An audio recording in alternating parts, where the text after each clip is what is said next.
Welcome to the 23rd Sacramento Jewish Film Festival program of the Jewish Federation of the Sacramento region. My name is Tevin Laxer. I'm the director of the film festival. I'd like to thank all of our sponsors, our community partners, our volunteers for making this festival possible. This Zoom conversation is being recorded and will be put up on our website later for everyone to view. Today, we'll be discussing the film Caregiver, a love story, which tells the story of 60-year-old Bambi Fass, who decided to forego additional painful radiation treatment after 4 years of her battling cancer. Instead, she lived out her final weeks in the comfort of her own home with the support of her husband, Rick, who was reluctant to let go of a woman he had only met 3 years earlier.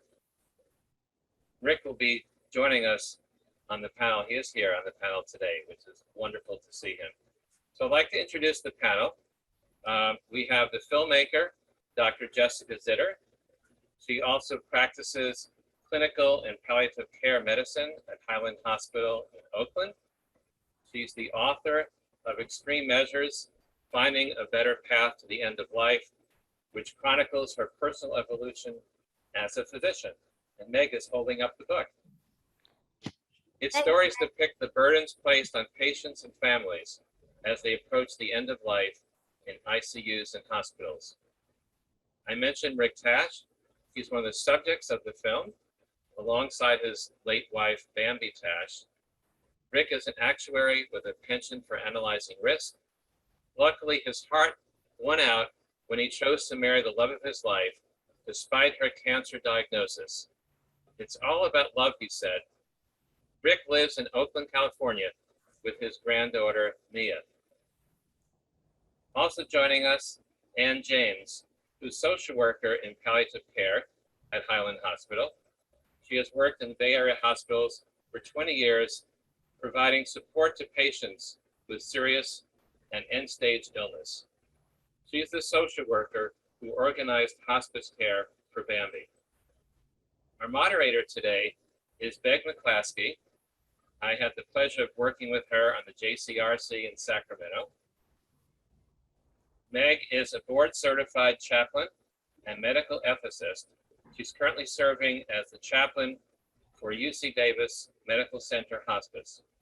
She's also served in large hospitals as the director of pastoral care and ethics consultation. She believes that supporting patients and caregivers through their final journey in this life is a privilege. With that, I'd like to turn it over to Meg and the panel who'll be discussing the film Caregiver. Thank you, Tevin. Welcome, everyone. Jessica, I guess we'll start with you. In your book, Extreme Measures, Finding a Better Path to the End of Life, which is wonderful. And your movie, the documentary Extremis, you focus on death in the hospital, and in particular, the very difficult decisions and struggles between what we can do and what we should do at the end of life in the intensive care unit, in the hospital setting. A lot in this movie, in this new Caregiver movie, A Love Story, you've moved to a very different perspective on how and where we actually die. In a way, you've moved from high-tech treatment by highly trained professionals to low-tech caring by the unprepared, untrained loved ones. Can you share with us your path between these two films? Well, first, just to quickly correct that, which is 60% of family caregivers are doing medical and nursing tasks. Right. So it's not necessarily low tech anymore. It used to be, but now caregivers are expected to But do more and more. Yeah, I was thinking, though, it was not the high-tech stuff of ventilators and all that stuff in the intensive care unit. But yeah, they're doing pretty medically trained stuff. That's true. So yeah, this is a very interesting path of these two films. They seem very, very different. And in fact, I'm creating a double feature program with them right now for a big system in New Jersey. But in fact, when you really look at them, they really come back to some of the same themes. Even though one is happening in an intensive care unit and one is happening in someone's home, they both, in a sense, capture the issue of a lack of a holistic approach to supporting people at the end of life in our society. We don't have this sort of sense of anticipation. We are so, I think, focused on avoiding death. We have such a fear of death and such a fantasy of perpetual life that whether we're in the intensive care unit, not really being honest with people about their prognosis and allowing this, what I call end of life conveyor belt, to keep whirring along, or we're in the home setting where someone's going home and becoming a caregiver, and the doctor doesn't even realize to prepare her friend or patient or caregiver of the patient about what's coming.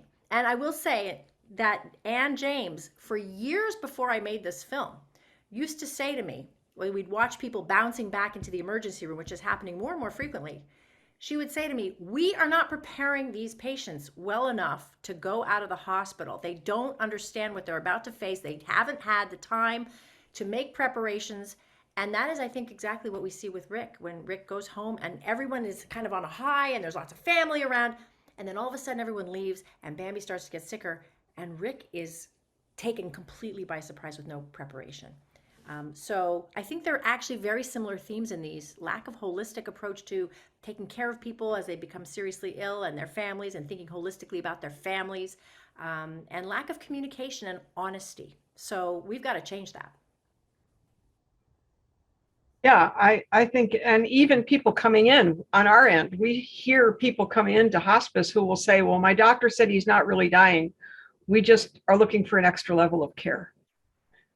And so that the honesty even goes into dishonesty, or the lack of it actually goes into the hospice setting. And I think that in so many ways, this film opens doors to so many questions of what we should be doing, what we can do. So I'd like to start with this question with you. In the hospital settings, as families make the decision to forego aggressive treatment or are told there's no more treatment available, what can and should we be doing to, in fact, prepare patients and their families for what lies ahead for them, and specifically in terms of caregiving? What should we be doing differently? There's a whole lot more that hospitals could be doing, that society could support, because we set people up with hospice and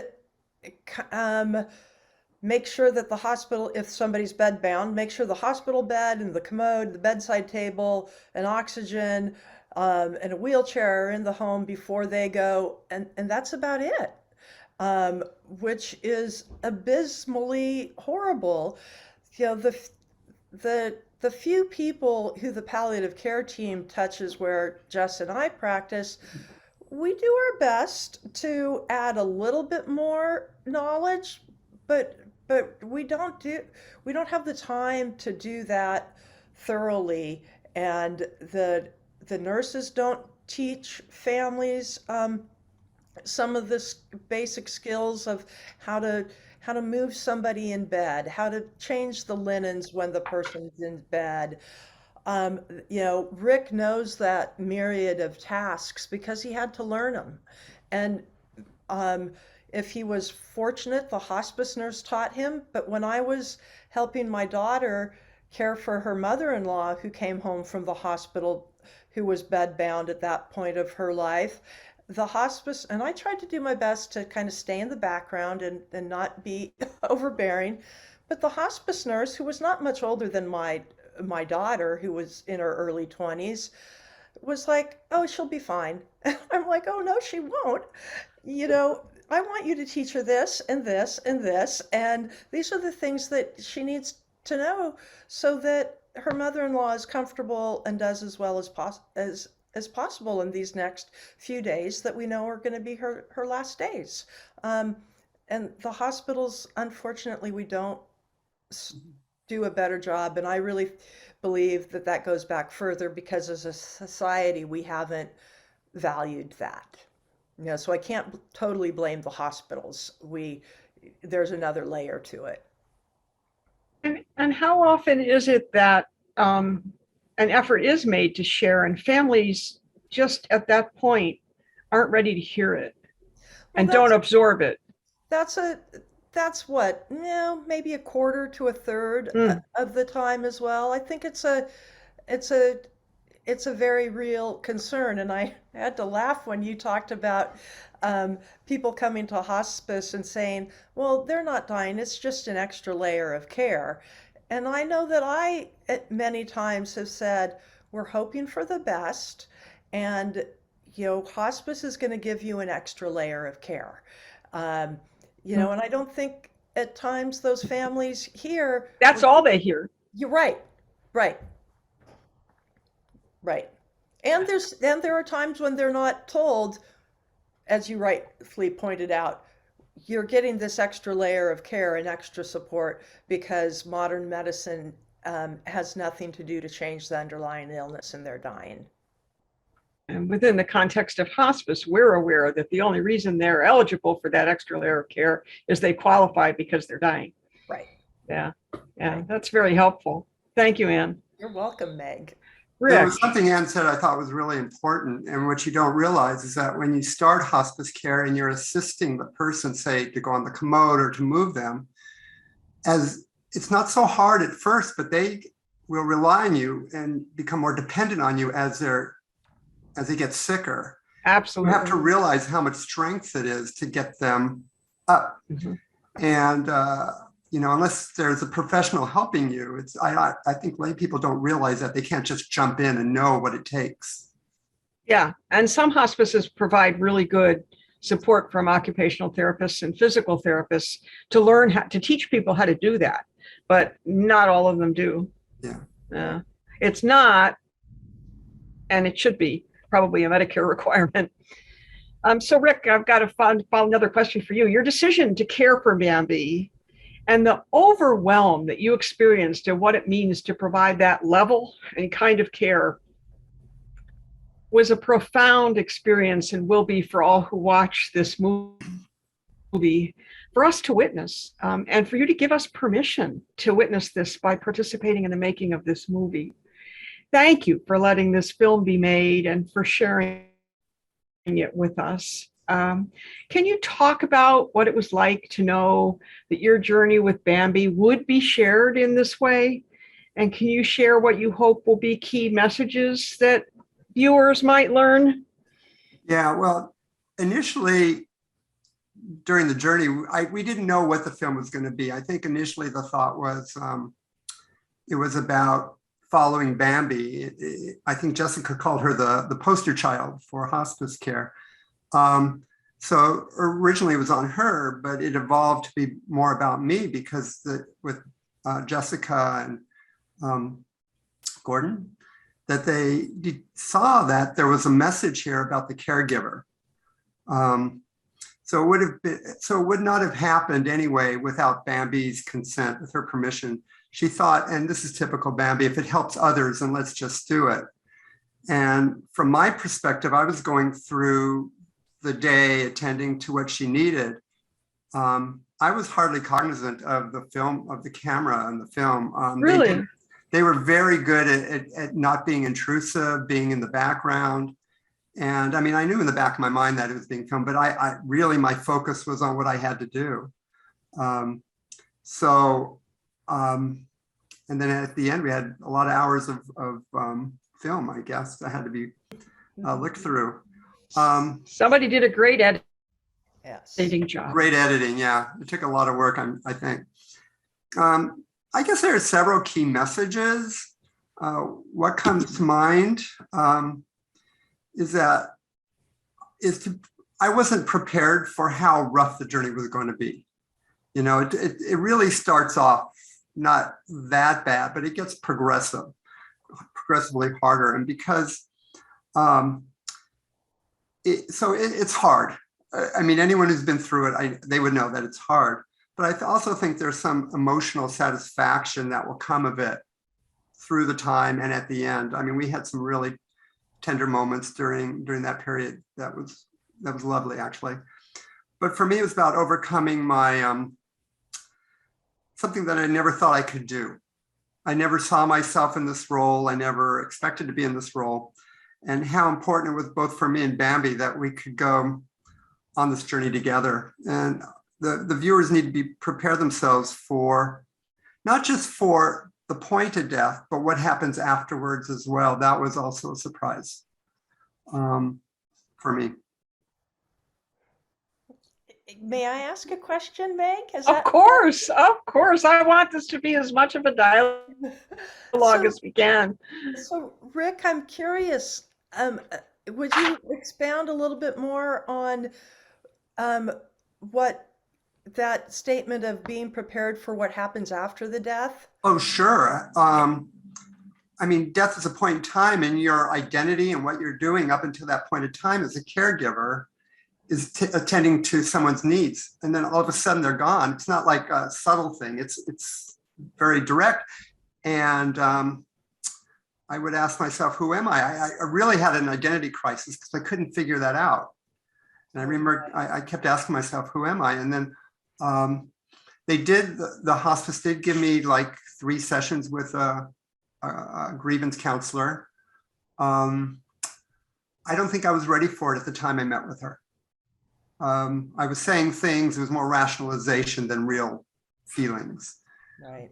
I wasn't really in touch with that. And then for me, I still had to carry on because I had a 3-year-old that I was responsible for. Right. Thank you. Isn't there also a void in that all of your time previously was focused on, well, I can't do this because I have to do this, and every decision you make is based on the caregiving that has to happen, and then all of a sudden you don't have to do that anymore. That's exactly right. It's all of a sudden it's gone. And there was one other thing I do remember, I think would have been a nicer way if like a social worker took me for a walk while they were unloading like the hospital bed and all the equipment, because I'm sitting here watching it all go. And when all that equipment was being taken out? Right. I think it would have been much nicer for Anne to come and take me and say, let's just go for a walk. I had a lot of mixed emotions about that because that became part of our life for 9 weeks. Well, and you completely changed the setting of your home to accommodate the bed and all of the equipment. Right. Wow. I bet you're going to change my practice. Thank you. Jessica, back to you. In your book, Extreme Measures, Finding a Better Path to the End of Life, you provide really thoughtful and provocative questions about end-of-life decisions and some significant clues about what questions we should be asking. What kinds of questions, issues, concerns, should we be asking about when we are faced with the decision to become caregivers, to do what Rick did? And even when that is not a choice we make, but an expectation the healthcare system makes about what will happen upon discharge of our loved one from the hospital. There's an assumption we're going to send them home and be taken care of. And so what are the questions that about concerns, resources, issues that you think that caregivers should be asking at the hospital level or when they come into hospice or palliative care? Well, first and foremost, they need to know that they have questions to ask, because if you don't know that you're becoming a caregiver, and if you don't know that caregiving is a serious medical, financial, and emotional, it causes serious medical, emotional, financial problems, you will not even know what to ask. And I think that probably is what Rick would imagine. I suspect Roseanne Corcoran, who's also on the call, would say the same. And I don't even know about her origin story as a caregiver. But when you become a caregiver, it can happen either quickly or usually more slowly. Somebody becomes more and more debilitated, more and more disabled. And then all of a sudden, here you are, right? And you're usually some relation to this person. Rick and Bambi were newlyweds and very much in love. Roseanne was an incredible daughter to an amazing mother who she loved. But some caregivers aren't so lucky, and some people are really there not because they've necessarily even chosen to do that. So there's a whole bunch of variables that I think are very important to consider when someone is in the caregiving role. Number one, they need to know that they're a caregiver. They need to understand that they will need help, and that is the role and responsibility of the healthcare system. And possibly the community, maybe clergy, maybe rabbis, maybe people, leaders in society who understand that this is a public health crisis, need to be looking out for these new and emerging caregivers and telling them that they're going to need help and support, and thank them for the job that they're doing. And then the next step is, okay, so what questions, what things do people need to know? And I think first and foremost would be, you're going to need help. You're going to need help. So number two, how do you get that help, right? I mean, Rick tried to get help from people, and as he says in the film, that was a fiasco. I mean, people did not know really what to do. People wanted to help. So I think there are ways, and it'd probably be helpful to have Anne comment on this as a social worker, but there are ways for us, in the absence of a social safety net in this country, sadly, there really isn't an adequate. So caregivers are just left to fend for themselves. So given that, with some preparation, there are things that people can do. Number one, they can try to find the formal resources and the professional resources that are out there. There are some, and they're hard to navigate. It's hard to figure it out, but there are ways to do that. There are places to go for resources. Number two, there's something that I call homegrown help. I think people need to figure out how to muster that homegrown help. If, for example, with Rick, we as a synagogue community had said, okay, we are, unless you absolutely refuse, and I don't think Rick would have refused, we are going to be doing 4 loads of laundry for you every week. That would have taken some load off of Rick. We are going to come into your kitchen if you don't kick us out, or if you say, okay, and clean out your refrigerator so that we can bring more food into you, and make sure it's food that Maya likes, and make sure, there are things that can be done by friends, family, and a caring community that I think can lift the load somewhat off of a caregiver and make it just a little bit less difficult. So I don't know. Those are a couple things. I think another thing that we as a healthcare system have a responsibility to do is to understand that caregivers are silent and invisible patients. We don't pay attention to them. We don't include them as part of the care team, which they absolutely are. And we don't listen to them. We don't even let them in during COVID. And we really have a duty to sort of spend more time noticing, acknowledging, and identifying them so that we can assess their level of stress and burden. And by the way, there's actual ways of doing the Zarit Burden Index, et cetera, and identify those caregivers who are at risk and who really need help. And then we should be figuring out ways to help them, whether it's to, number one, make sure they get medical care themselves, because many, I think 67% of family caregivers put their own healthcare on the back burner. That's a big health We problem. see that all the time. Yeah. So Yeah. making sure that they come in and get their health care, connecting them to community resources that are out there that we can guide them towards, et cetera. And Anne probably has some things to add to that, but I think we need to do a much better job of identifying, appreciating, acknowledging, and then doing something to support them and make sure that they take care of their health as well. That is one of the nice things about hospice, is that there is a fair amount of focus by the social workers and the chaplains on the caregivers. But it's still not a key part of healthcare. And just kind of as a follow-up to that, I think in so many ways, this film opens up so many questions about what we should be doing, what we can do. So let's go with this. In the hospital setting, as families make the decision to forego aggressive treatment or are told there is no more treatment available, what can and should we be doing to prepare families for caregiving? How should we have prepared, Rick? Well, what's a little different about Rick and Bambi is, if I'm right, Rick, Bambi wasn't in the hospital when she started hospice, right? She was in and out. She was in and out, but Yeah, but they were still treating her prior to that. So she was in and out when they needed her to be. Right. So that I think puts more of the onus for some of these needs on the primary care doctor or the Mm, treating doctor. Um, and when people are in the hospital and the decision is made at that point for hospice, that's when ideally we start with the physical therapist and the occupational therapist teaching family how to the transfer techniques that Rick spoke about earlier. And the social worker would be helping the family understand that depending on where the person is in their illness trajectory, this, as Rick spoke about earlier, initially helping Bambi to the commode was not an issue really, but it got progressively worse over time, um, which is different from the patient who leaves the hospital and they're bedbound, and that wasn't true previous. We need to support the family, teach the family for how to do caregiving in a bed. How do we need to be making sure, as we've mentioned earlier, that the caregiver has the support they need. I've heard a statistic that for caregiving in the home to be successful, there has to be a minimum of 3 adults sharing that responsibility.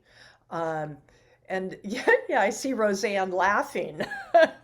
Like I said, it's a statistic. It's not reality. it's a dream. There's very few people in this country who can afford 12 hours of caregiving by an agency, let alone 24 hours of caregiving by an agency, so that family can just be family. So there's a huge area that that hospitals can do. And when when Dr. Zitter was talking about the synagogues, and communities, homegrown communities, there's a caringbridge.org and Lots of Helping Hands are two websites that can be used in these situations. You set up a profile, you send out the link for that website to your loved one's page, and you can do lots of different things of, you know, who's bringing in meals, who's taking to appointments, and that's as Jess was talking, I realized, oh yeah, that's something I've forgot to mention recently when I'm sending somebody home. There's so many things that can be helpful for different people at different times. It can be hard to remember everything that can be helpful to people. Yeah, it's true. And it's very individualized. So I want to move to Rick, because I think it's different for Rick. You said it, and it's my experience in my work that it's different for different families of what's needed and different kinds of care. So Rick, I'm going to shorten this question a bit, because I had asked, what do you wish you'd gotten? And I think we've talked some about that. But what did you get, the support you got, that was the most important thing? Well, first off, the community was incredible. There were people visiting Bambi every day. So I was really fortunate to have a good community, and everybody was taking Maya for play dates. And so that was extremely helpful. From the hospice perspective, it was nice. I could call the nurse or the doctor 24 hours a day, and at any time, day or night, and they would do what they needed to. If they had to come over, if they had to order more meds, whatever was happening, they did give me a little bit of training at the beginning. But what you don't realize is that how people progressively decline, that they need your help more. So that was all extremely helpful. Then people would ask me, what do you need? And I try and draw from experience, but I had no experience, so I didn't know what to ask. Like that would have been helpful, just to know a checklist of things that are available. But mostly what I needed to care for myself, I couldn't get, which we mentioned about having people in the community come and help Bambi. Well, that didn't work out very well. it really needed a professional, someone who knows this stuff, how to move people, just so I can have 2 or 3 hours a day just for myself to go to the gym or go to the market or whatever I had to do. I really didn't have to go to the market much because everybody was bringing me way too much food, but that I just didn't have it. There's never any time for yourself. And I saw in one of the chats, someone says, no one really knows what 24/7 means until they're caring for someone. And that's so true because they get confused. Though at 3 a.m, they wake up and say, oh, I'm ready for breakfast or my coffee or whatever. I said, well, it's 3 a.m. It's like you're there 24/7. You never get an adequate sleep. Yeah. And right. One time I actually was sick and I had to peel myself off the bed. So it's just, you do what you have to do. Yeah. Thank you. Jessica, the literature shows that the toll, and we talked about this a bit already, that the toll that caregiving takes on family members is significant, sometimes devastating. As a hospice chaplain, much of my work is emotional and spiritual care for the caregivers. Many caregivers experience severe depression. They become sleep deprived. They can develop or complicate their own health issues. They are providing levels of care, often intimate care, that they never expected to do. They can become isolated, deplete their savings, and in the end, not take care of themselves. What do you see as the steps that we need to do to take care of the caregivers, following on Rick's response? Well, I mean, I really think we did a whole post-mortem is not the right word, but after Bambi died, Rick and the rabbi and I sat down. I mean, it is in a way a post-mortem, a reassessment of what we could have done differently as a community. And I think the rabbi is a young rabbi, learning a lot. I am not a young doctor, but unfortunately one who didn't know much about family caregiver burden, even though my social worker was trying to tell me for several years.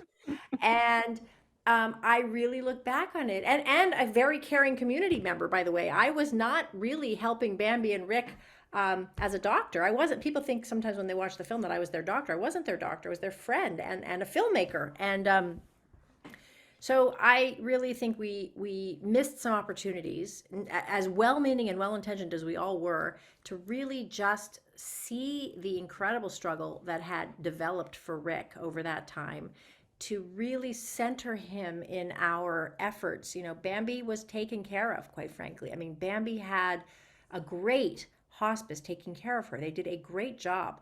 And one of the things we need to remind everybody here is we have unrealistic expectations of what hospice is there to do. You don't understand what hospice is not supposed to be doing. Hospice Absolutely. They're not there to be doing the sheets and to be changing diapers or bathing or any kind of activities. That's not what hospice is there for. The problem is that we're seeing this distress of the caregiver, and the closest people for those caregivers whose care recipient is actually dying and is on hospice, which is a minority of caregivers, by the way. Most caregivers don't have access to hospice services. So we blame the hospice. And you saw me at one point in the movie going, that's all they're giving you? And my mouth hangs open.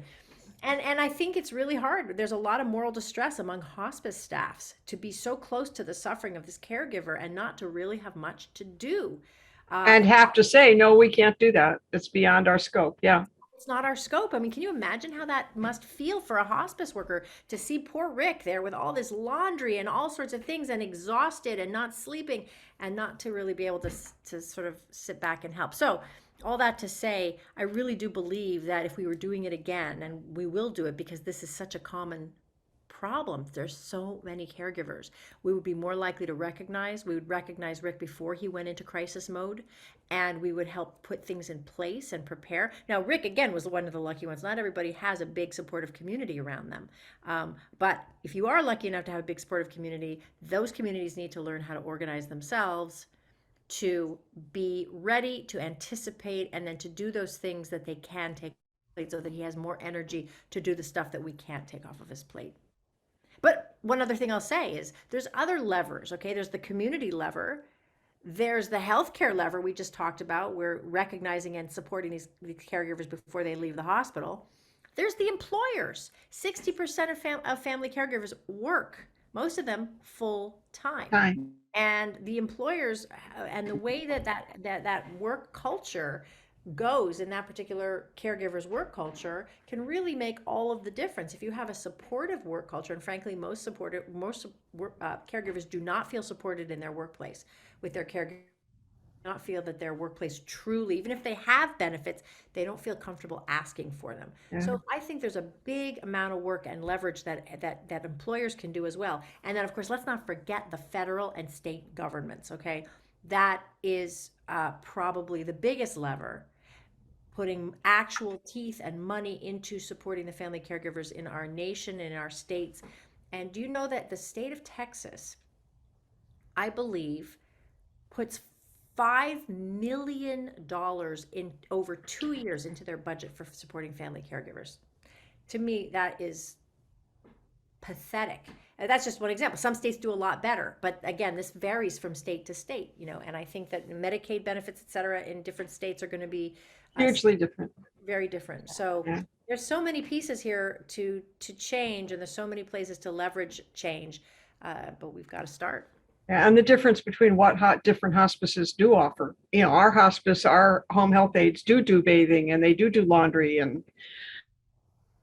but a couple of things. I'd like to remind our audience to start to put some questions in chat, and I want to leave time for answering those. So I'm going to kind of skip here a couple of questions I had and really go to one that for me was the first one I wrote. I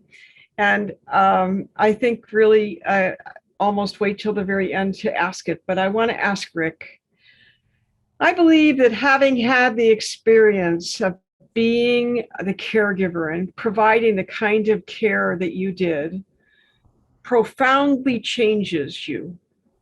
And as a chaplain, I like to express that as a caregiver for someone who's dying, you have experienced sacred time and sacred space.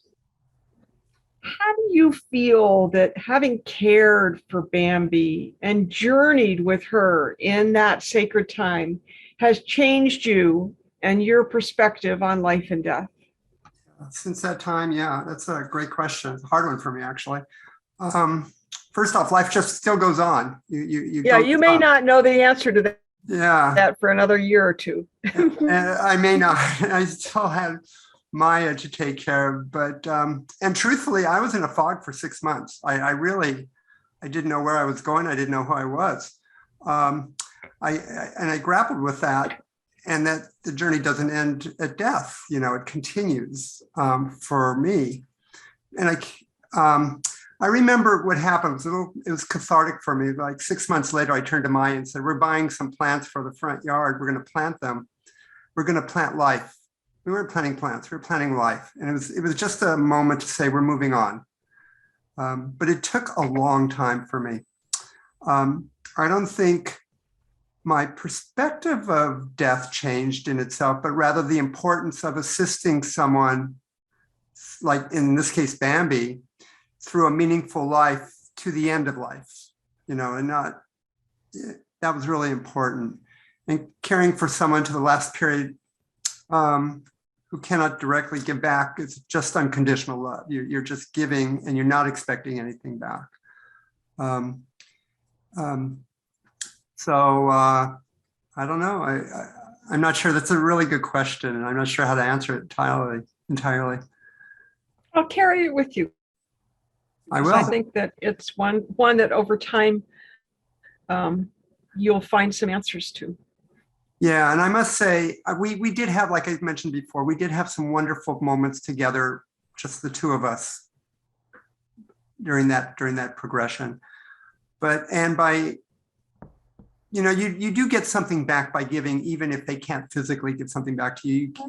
Through the memories and how you feel about yourself, that you did the best you could, and that you were with them, and you gave another human being something that only you could probably give. I think you gave Maya a great gift as well. I know she was quite young at that time, but still, it's an experience that has become a part of her, and that my guess is that it's hugely foundational for her, even if she maybe doesn't know that. Right. She still sometimes says, I miss Softa Bambi, Softa's grandmother, Softa Bambi. And I say, well, she's still with us because we have what she taught us and her memories and the laughter and the fun times. She's still with us that way. Yeah. Well, and so often families try and protect children. There was a wonderful NPR movie made by a friend of mine, To Live Until We Die, I think it was called. And there was the caregivers, paid caregivers, did not want the children to be around the death of their grandfather. And the family wanted the kids all over that bed and, to be comfortable with what was happening. And I think how we deal with children's a whole nother movie, Jessica. So now we'll switch to Jessica Braverman Birch down there in the corner of Mike. There you are. And see if we have I've got other questions that I'll ask if we don't have enough to backfill from, but I encourage everyone to submit questions through chat so that Jessica can ask them. Okay, we have some wonderful comments. Davida Levin Robinson, would you like to start, please? Davida? I mean, I don't have much to say. I mean, I was just kind of like adding in stuff. I was a hospice palliative social worker for many years, first in Virginia, and then when I moved here for UC, and I worked for UCD Hospice. I kind of taken a different path, having children for some years. But I definitely was intrigued to come on tonight because this was a big piece of me doing this kind of work. And it really, I didn't expect to go into hospice social work. I thought I was just going to be actually a family therapist or an adolescent social worker. And then I kind of found my way into hospice. And it was definitely the right place for me. And I just really appreciate everything I learned from the families, from the patients, from the team. I really love the team approach. And so I have not watched the movie yet, but I'm planning to do it tonight. But I'm just really impressed, listening to everybody. And it's been nice to hear Richard's story. And so, yeah, I don't have much to add, though. People may have questions. Oh, thank you. Brenda Waters, you also had a comment. Would you like to come on? Brenda's still here? Okay, I don't see her yet. Anyway, Roseanne, would you like to come on and ask your question? Sure. In my perfect world, I would wish that every doctor's office had a social worker, that no matter when you got diagnosed with whatever it was you got diagnosed with, they could talk to the caregiver and say, so these are your local agencies where you can get help. These are places where you can find supplies, and here's Meals on Wheels, and there's your local area on aging, and maybe if you needed an aging life care provider, something. While everybody is different and every situation's different, there's still these bubbles that are out there that we can access. But if you don't know it, you don't know it. And I don't know what it would take for that to be a thing in the world. Is that accessible? Is that okay? I want to live in the world where you rule the world. Actually, in the Chicago area, more and more primary physician groups have put social workers into their offices. They were doing that when I left. That's great. It was really amazing. That's great. Yeah, that's wonderful. And I see it as being as important as a nurse practitioner or whatever. I think it's wow. I agree. Yeah. I agree. That's my wish. It's a good one. I think It's a good one. Another good thing, again, for that small minority of caregivers whose loved ones are dying, which again, let's remember is not a large percentage. I think that having an end-of-life doula, I think every hospice should have an end-of-life doula, because I think Agreed. one of the things that's so sapping of energy and health for the caregiver is fear and anxiety. And there are studies done about how anxious caregivers are about medication and opioids. I'm sure, Rick, that was stressful for you to give methadone and morphine. And that's scary for caregivers. And having somebody who's walked that walk before, who you can call, who's accessible, who just provides comfort and calm, just like a birth doula, I think is a really would be a big benefit for those caregivers whose care recipients are dying. And the need for that would be lessened a little bit if there was more intense psychosocial support for families throughout the journey, not only at the end of life, those last days and hours, but earlier in the process. I think the easier that we make it early on, the better it is at the end, and that it's, better for everybody. So Brenda Waters had a comment. She says, my older sister and I had cancer in 1998. And then from 2005 till 2014, we took care of our parents as caregivers.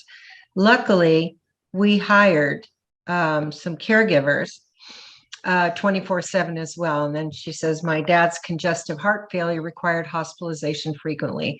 They lived in Oakland and then moved to Elk Grove so we can take care of them. And I imagine that's a pretty common thing, that either they move closer to their parents or the parents move closer to them so that the children can take care of them. Mm-hmm. Yeah. Does anybody else have a question for our panelists? You're welcome to unmute yourselves and turn your cameras on if you'd like to say something. In the meantime, I will tell you how much this strikes a nerve with me, because we are going through this with my mother, who has dementia and is increasingly declining. And she's fallen and been, in the hospital, in rehab, then home again. And my father, bless his heart, they met when they were 16. They've been married 65 years. And he really thought he wanted her home. And he took care of her all by himself, and with my sister and I helping. And he has finally gotten some caregiver help. But it's still a lot. Still a lot. Yeah. You and Roseanne should talk offline. Happy to. Thank you. Happy to. Thank you. Does anybody else have any? Oh, wait, we have another message. Hold on. Jacqueline Frager. She hasn't seen the movie and would love to. How do I see it? We can talk to you after this, Jacqueline, if you like. It is one of our shorts, and they're free for the Film Fest. If you're signed up for the Film Fest, you should have access to it. If you're not, we can contact you. We have your email, and we would love everybody to see this film. I only saw it 2 hours ago, and I was very touched. It was a beautiful movie. Oh, it's stunning. Yeah. Okay, I don't see, okay. So Tevin says he'll answer the question later on. Okay, I don't see any more questions. So what's next? Wait, Elliot has a question, I believe. Oh, Well, I don't see him. We're up here, over here. I was just starting to type it, but Oh, those of you that don't know us, don't know that. Oh, there you go. I'm a retired board certified geriatrician, and Trudy has been in geriatric nursing education. Between the two of us, we have probably close to 100 years experience with all the variables that you've all been talking about for the last hour, so seeing it from every angle. Fortunately, in the PACE program, we were dealing with the extreme frail elderly, lower economic class, really indigent people. We felt that we were only able to work with about 3% of the people that would have otherwise been eligible for that kind of program in the county, just because of the resources that we had. But I felt it was an ideal situation for elderly dying patients. We had all the resources. We had our social worker, our dedicated pharmacist, We had our dedicated home health people. We had dedicated people to support the family caregivers when there were family caregivers. In our situation, a lot of times there were no family caregivers available because a lot of these people had outlived everybody else. I was really excited, Jessica, when you first told me about this film because it just fit in so well with what we'd been doing for so long, and I was very happy to help you by being a contributing sponsor. And I really, if I'd had this film 20 years ago, I would have used it as a tool to work with families. We didn't get into the fact that some families just can't accept the role of being caregiver. They absolutely shut it off. I've had situations where you had different family members that would come in from wherever they are and spend the time trying to deal with the situation. And then once their family member had passed away, they never wanted to see each other anymore. And all kinds of situations like that, some of them just awful. So I think this movie has been a great benefit to us as medical professionals as well. And it's a terrific tool, I think, to have available. I'm so glad you feel that. That means a lot coming from the two of you. And Anne doesn't even know this, but we had a patient, and Rick, I don't know if I told you this, we had a patient a few weeks back. It was probably about a month ago, Anne, and there was a woman, a doctor, who had a very serious stroke and had two daughters who were trying to figure out what to do next. And they knew that she really wanted to be home and she wouldn't. And the two daughters, very close daughters, you remember this case, Anne? I'm No. sorry, vaguely. And Vaguely. one daughter was a doctor, one daughter was a lawyer, and Oh, yes, that did it. the one who was the mother actually, none of you would know her, but she actually lived up in your area. And one daughter who was going to be the lawyer, who didn't quite work, who lived up in that area, was the one who was going to end up having to take care of her in the home. She was going to go home with hospice, and the doctor's like, you got it, she can't, don't send her to a nursing facility. You can't send her to a nursing facility. My friends all are like, don't send your mother to a nursing facility. And I said, you two need to watch this film, because I felt that their relationship was at risk, because I could just tell that there was pressure for them to send her home with hospice, which they thought was what she would have wanted, but I could tell that this was going to cause profound stress on one of the sisters. And they ended up deciding that she should go to a nursing facility, even though it was not what the mother wanted, but it was going to ruin the daughter's relationship. And so I asked them to watch the film, which they said was very helpful to them. And too much of something that they couldn't manage, because they both had families of their own, and we know that situation, and they could not just put their lives on hold as much as they loved their mom. Exactly. I remember when I worked for hospice, and I first worked for a palliative care team, but I had so many families who would be like, but I promised them I would never place them in a nursing home. And a lot of times I would have to do like education about what that meant. And, none of us can predict what the future is when someone needs a caregiver and what that truly means. And so a lot of it is education. And, it's funny, my in-laws, who are aging right now, occasionally they have spoken to my husband and I saying, we have everything set up so we don't have to like be placed in a nursing home. And I kind of had to say, well, sometimes we just never know what that looks like. And I just want you guys to be prepared. We will have future conversations with you when that time comes, but like, you don't always know. My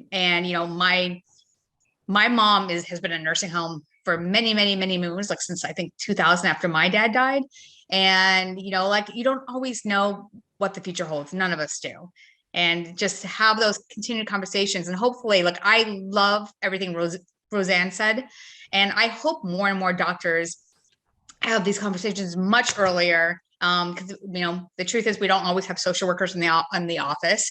My husband actually is a critical care doc, so like we always have these talks about really talking about end of life and what that means, and it really affects everybody in the family, not necessarily not just the caregiver. It could be like extended family and just really bringing the family together. So thank you guys so much for this talk tonight. Yeah. Let's remember too that it's not only elderly people or middle-aged people that are going to die. Trudy and I are especially aware of cases where children are involved. Our son Benjamin, who is a rabbi in St. Louis, works as a chaplain in the Children's Hospital, and he faces these kind of challenges with the parents of children quite often. Yeah. And I had a 45-year-old die yesterday. Yeah. And the family dynamics of in a way, it was a blessing he died, because this family was unprepared and unable to take care of him. Yep. Yeah. I'd like to recommend too, I don't think I heard anybody say anything about Jewish Family Service or Catholic Family Service. I think that's another entity that can be called upon. But I also feel that people don't have the energy to reach out, even if they have the list of names. So somebody, preferably hospice if they're involved, somebody needs to be able to say, let me get you help. I will call this agency for you, or I will introduce somebody to you. And I think, like Rick said, he had all the support, but you don't even know what to ask for. Yeah. And I think that's one of the major problems.